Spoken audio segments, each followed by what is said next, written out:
What's up, YouTube? It's your boy Jalen Nix 13, and today I'm here to give you 4 tips on how to get out of the bottom tier of ELO, which is bronze, silver, and gold.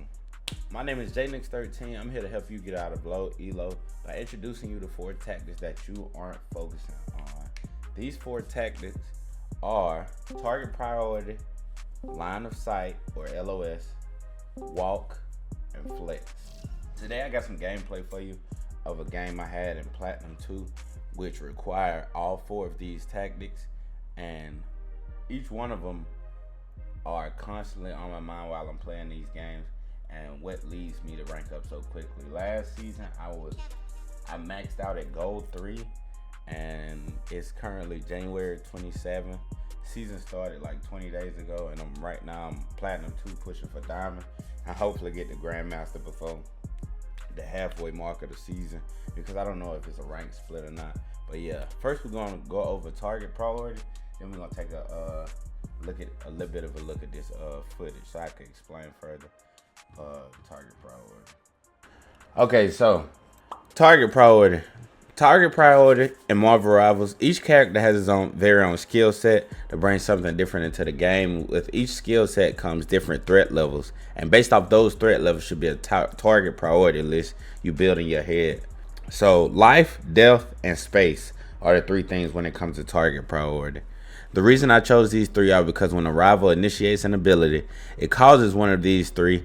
It either gives life, causes death, or takes up space, such as a Warlock ult gives life, Scarlet Witch ult causes death, and Luna ult creates space, for some examples.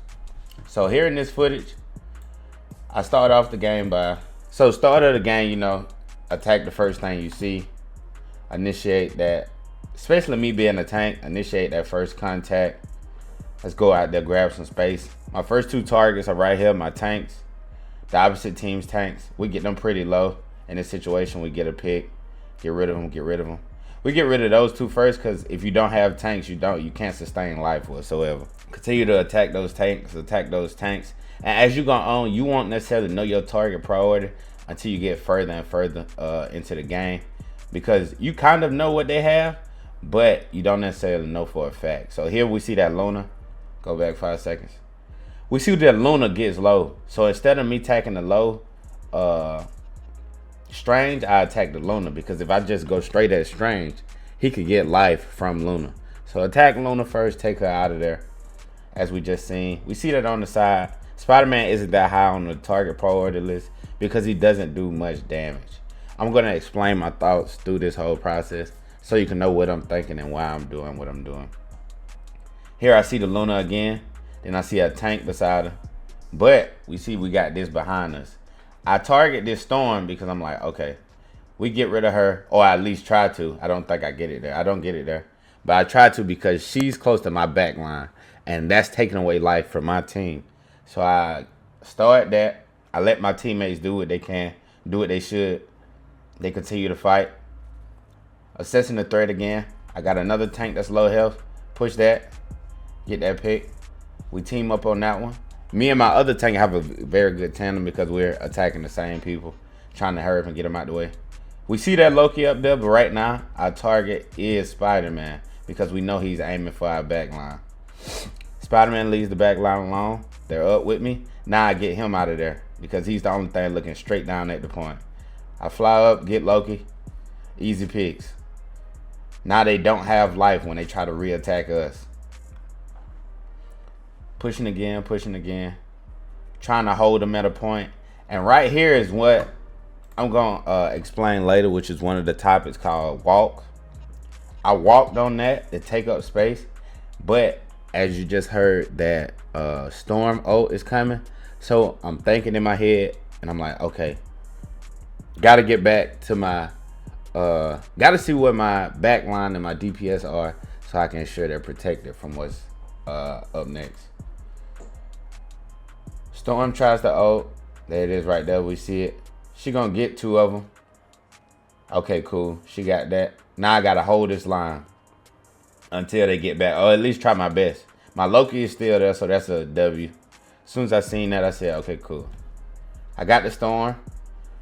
And then this is the part of what I was saying. this Lunar Oak. It creates space and also it gives life 100%. Alright, this Lunar Oak gives life, but we also had a Loki and he automatically kicked on. He stole this Luna's abilities and used it as well.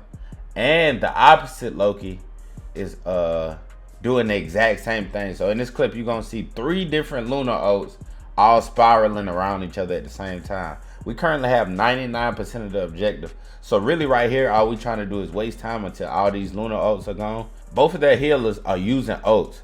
So after this, they have nothing left. This is when we get to eliminating people. So why are we gonna watch this? That's theirs. That's mine. Then the third healer, their Loki, pops it. And we just sit here doing what we can. Doing what we can, holding the line. They trying to take space. We trying to keep the space. Different threat.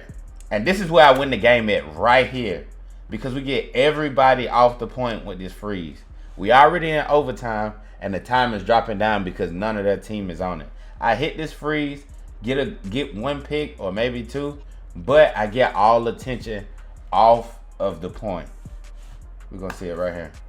Everybody's attacking me, everybody's frozen. The only person on the point for their team is a clone. So we win that.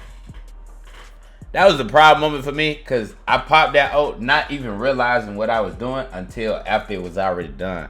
I popped that ult because they was already bunched up. So I just said pop it and let's see what happens. Popped it, they got out the point. We win those GGs. Yes, it was 99-0, but you never know with these ranked games. They can literally come back from anything. So that's target priority. I want to go ahead and get through a couple more topics before I get too ahead of myself in the video. Line of sight is the second one. Secondly, line of sight. This could also be awareness of presence. I spoke on presence in another video, the video prior to this one, on my account teaching Vanguards how to be better Vanguards. But if you want to know more about that, well, I'm going to explain part of it here, but I go deeper into it in the other video. But line of sight is a topic you constantly understanding who can see you and who can't, and who you can see and who you can't see. In this case, the people we always want to see us are the healers. So no matter what, we could be healed, and if you are a healer, we want to always see our teammates and them to see us so that they could peel and protect us, and we continue to get those heals throughout the game. In reference to DPS, I want to harp on this topic a little bit more because it's the most crucial for them in my opinion. DPS should always be aiming for a line of sight not evident to the enemy team, which is called off angles. This game is majority based off of angles, positioning, all the above. This is not Call of Duty, and I've said it multiple times before. This is not Call of Duty, not Fortnite, not those games. This game, you have to outsmart your opponents. My tanks are always going to be front and center, taking up the most evident place, just working it down, beating it down, taking up attention, and doing what they can past that. My DPS should always be taking off angles to surprise the opponent no matter what, and hit them from places that they can't necessarily do anything back to our DPS. Because our DPS are basically just tanks with a small health shield. Because our tanks can do damage, but our DPS can do more damage, but has a way lesser lifespan. That's their main job. They call it DPS, damage per second, because they get the highest damage per second. They should always have off angles, corners, peaks, head glitches. These are the things that they should be taking advantage of. And our healers should always, they don't always have to be in the back. That's a misconception to me. They don't always have to be in the back. They just have to be in a place that's safe enough for them to get their job done and see everyone that they're obligated to. Because healing breaks down into multiple aspects where you can have one healer just pocketing both tanks and then the other healer helping everybody else out when they get a chance, or both healers doing it, or one healer is an off healer and it's just for like Adam Warlock just strictly revives, doesn't get that much heals but can use a heal. Mantis is another one. She can heal, but it's a time-based heal, so it takes longer, and she does more damage than other DPS, but she also has other boosts such as damage boosts that she can pass out. So all of this stuff, like, once again, situational, but DPS must take advantage of those off angles. Must take advantage of those off angles. And I'm going to go ahead and knock out walking too. Walking, in my opinion, is the most important. I think I said it for the last one. Maybe I didn't. But now I really mean it. Walking, in my opinion, is the most important of all of them. I can't count the amount of times I've created and took space as a tank and nobody walked with me, causing us to lose that space because I'm the only threat towards the enemy team. Walking with your teammates is crucial. It's the difference between your team getting an ace or you losing both of your tanks because everyone wants to strictly play the objective. This is also very situational because whoever leading the walk must have a good battle sense for what fights to take and when to back off. But no matter what, don't leave your tank by themselves. I'm speaking on this from a perspective of a tank because I know how it feels, and majority of the time, you're the first line of offense and defense. You have those other characters such as Magic. Magic is a big one when it comes to walking, taking up space and catching picks a lot. You could walk with her. I walk with her a lot in these games because she's putting out an insane amount of damage, very, very fast, and catching picks everywhere. So if I scoot up with her and continue to push, we can knock out even more if I'm focusing what she's focusing. That's basing it off that line of sight, that target priority. All of these things work in tandem together to give your team that win and that competitive edge with you being this good at the game. This is what makes you good at the game. Not going out there and getting 50 kills every game. Because I've seen multiple games where the other team had way more kills than us by double digits and we still win the game because we just had a better sense on how to handle certain situations. So first. This right here. Nothing makes me more mad than this. This right here. This opening on this map. Stop fighting there. There's no reason. There's no reason for that. Go straight. Let's fight on the objective. Most of the time, I walk past this. Half of my team walks in there to the opposite team and gets deleted at that moment because the rest of us aren't with them. What's the point of fighting right there when the objective is literally 13 more steps to the right?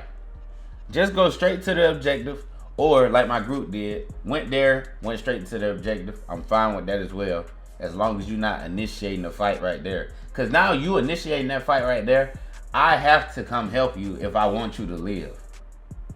And that's just how it's a numbers game. If they have numbers on you, you're going to lose unless you get out of there on time. And who knows if that's going to happen. So please stop going in there unless we all going in there. If we all going in there, let's do it. But if y'all just singling each other out trying to get it, that doesn't make sense in my opinion.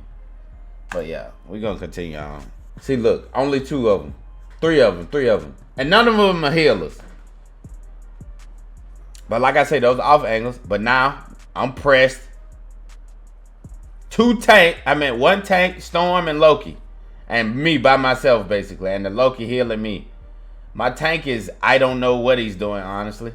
I like, okay. I'm just hoping he got a good brain on him. So I let him do his thing. They got a Wolverine. Wolverine, in this situation, is my #1 priority. Because that's the #1 threat to me. I know if Wolverine's out there to play and I'm at tank, I'm in trouble all day, the entire time he's alive. So he has to die immediately every time. Please help your tanks if the other team has a Wolverine, because he becomes a nuisance. Look at this. Luckily, this Wolverine wasn't good because he's literally fighting a clone right there when he's only good against tanks. I'm pressing the issue here because he's stuck, making them back up, taking up space. In this situation, I hear my Magic out there fighting, but I'm like, all right, line of sight. Let's think about line of sight. And we didn't even cap the mission area yet. So we cap, I scoot up. This is when I walk.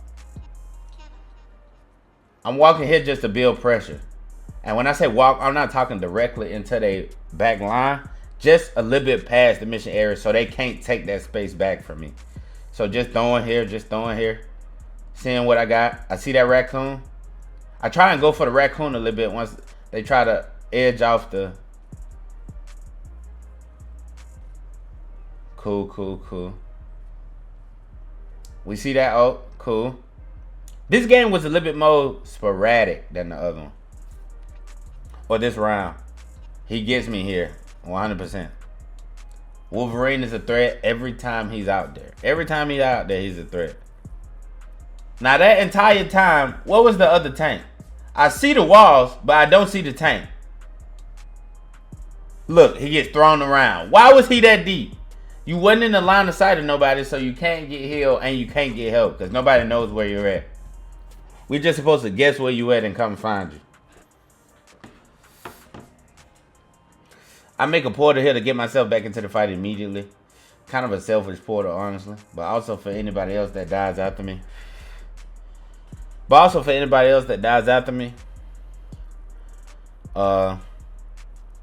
Okay.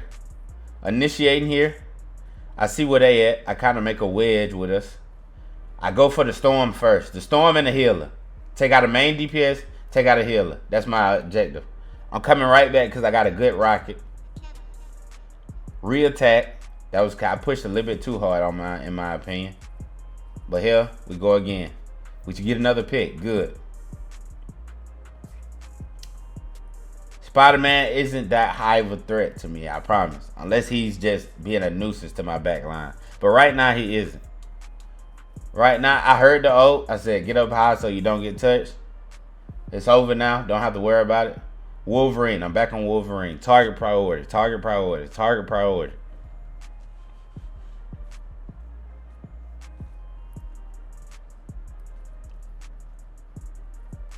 Yep.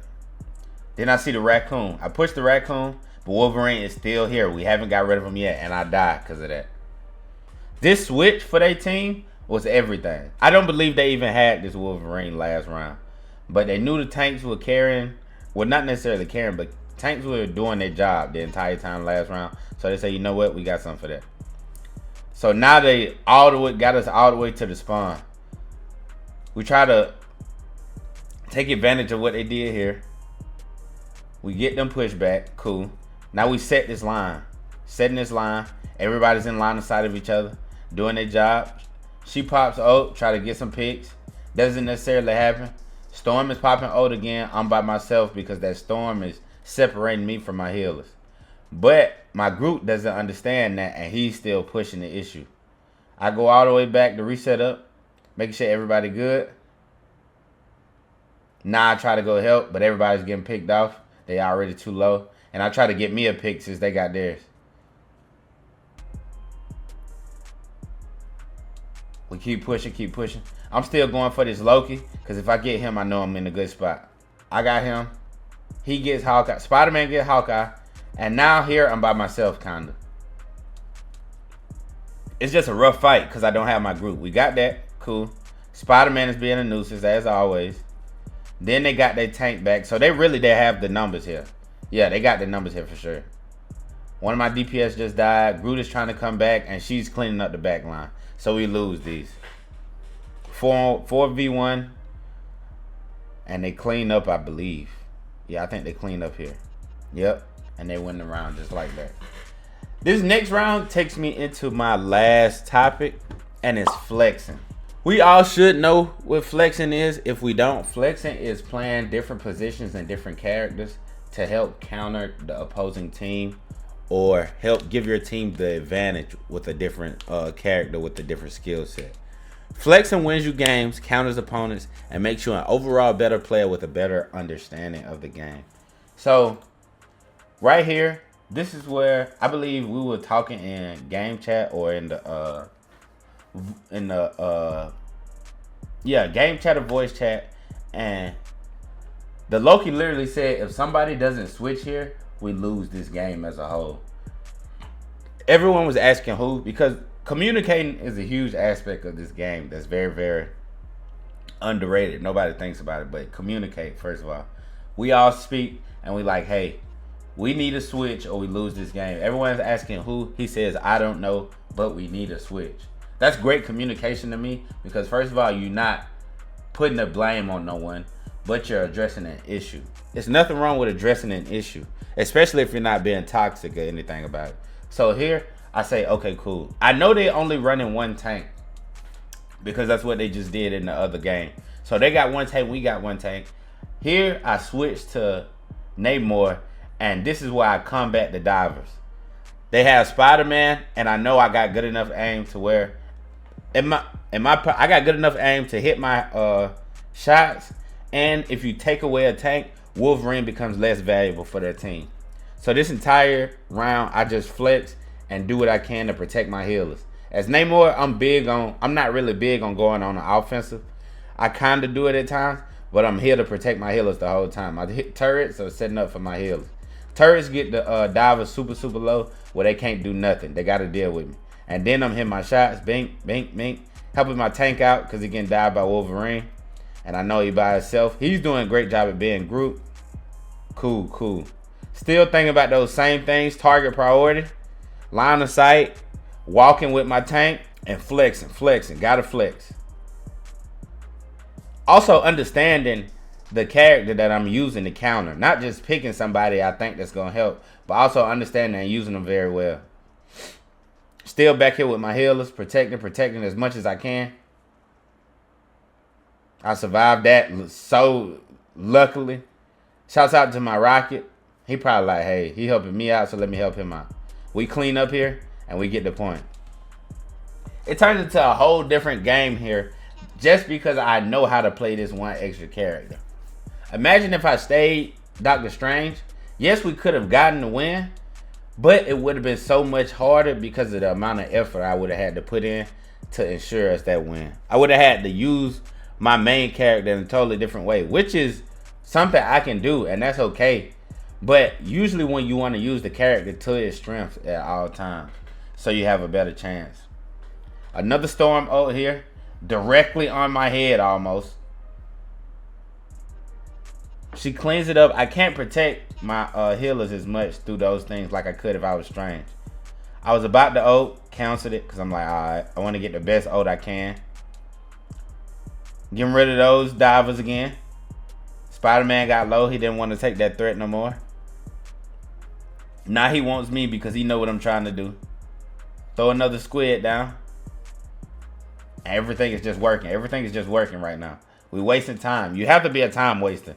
Drop the ult. Get him out of there. Now, that doesn't necessarily kill anybody, but that deters them. They get hit by that, they automatically low, and their healer got to get on their job immediately, which brings them from the back line closer up. Good rocket ult, giving me a damage boost. This is when I should have really used it, but we still get the same result whether I use my ult or not. Easy. That's our Spider-Man, actually. Cool. See, we didn't have a Spider-Man last round. Now we do, and we can attack their healers. Everything is just, these switches were absolutely perfect. And it's all because we understood the characters we switched to. And we knew how to work it. We knew how to flex it. We weren't too one-dimensional with one character. And now look at us. Absolutely destructive. This group wall setup, perfect. We just wasting time. That's all we want to do is waste time here. Protect my healers. My healers walk with us on the point, so they're closer and they're easier to protect. We get a pick there. Spider-Man gets us. That's cool.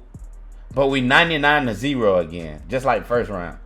It's a long way to come back if they want to come back from this. All we do, I type group up here in the chat just to get everybody's mind on the same page. So we get this final push, get this game out the way. Turn back, make sure we got everybody. I think we got everybody but Groot, and I noticed. Turn around one more time. Groot's here. Let's ride. And this is when we just take the point.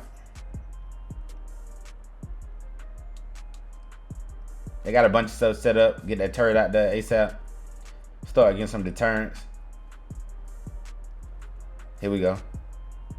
We pushing. We setting up. He tried to get me there. I back up. Get back into position. We get back in line of sight. Reattack. I dropped the well on the whole. There we go. We got a heal out of there. Raccoon is gone. Target priority. That's fine. This happens. We still got numbers game because our Bucky is absolutely losing it right now. Numbers game, and we win the game before I even come back. You have to flex to if you want to win more games. I'm not going to say if you want to win games. It's just if you want to win more games, you have to flex. So, like I say, that was a game in Platinum 2. That was the game I made Platinum 2, actually. That's how bad I wanted it. Switched to an entirely different character. Switched up the whole team dynamic, and the other team just could not answer. Couldn't think of the right counter in time or anything of that nature to finish it out. Once again, my topics today I covered were target priority, knowing who's the biggest threat, who gives life, who causes death, and who takes up space with their abilities. Line of sight, always being able to see who you're going against and see who you're going against them with. Understanding if you're a healer, I need to see my people. If I need to walk up, I will. If you're a DPS, I need these off angles so I can knock these people out and get the objective acquired faster. Tanks need to be in that front line, but in the front line where I'm most accessible to actually anybody on the team, because you don't know what boost they could give. And mainly my healers, so they could continue to feed me and I could continue putting pressure on the opposite team. Walk with your team. Don't leave your team out there by themselves. That's just selfish in my opinion, and it's too one side. It doesn't help. Sticking to the objective is cool and all when that's what you need to do, but sometimes walking helps you. Like I said, this game is about wasting time. That walk wastes so much time and gets you that percentage on these domination games so much faster, because they have to push you back. When you take up that space, walk with your teammates, they can't do anything with you. You have the numbers game, you got the edge, you got the angles, all of these things, and flex. Guys, go out there and learn a different character. It's gonna make you that much better of a player, that much better of a teammate, and make you better overall so you can rank up. I want all of us out of this ELO hell, as we call it, so we can feel proud about ourselves. Honestly, I feel proud to say I'm a Platinum 2 Marvel Rivals player. This is my first hero shooter game ever, and I'm here just learning it, loving it, and trying to spread this information to y'all. If you guys love this video, please hit that like button, please hit that subscribe button. Comment below what you want to see next. I'm all about you guys helping out. I want to see all us, and I want to team up. I go live on this channel very, very often. If y'all ever want to hop in, play some games, talk about some stuff, just hop into the live. I accept everybody to play in my games. I don't have no issue or discrimination with that. It's all fun at the end of the day. This is not that serious. I am not a professional. But stick to these 4 tactics, and I promise you will be out of that hard stuck bronze, silver, and gold. I'm Jalen Nix 13. I appreciate you for tuning in. See you next time.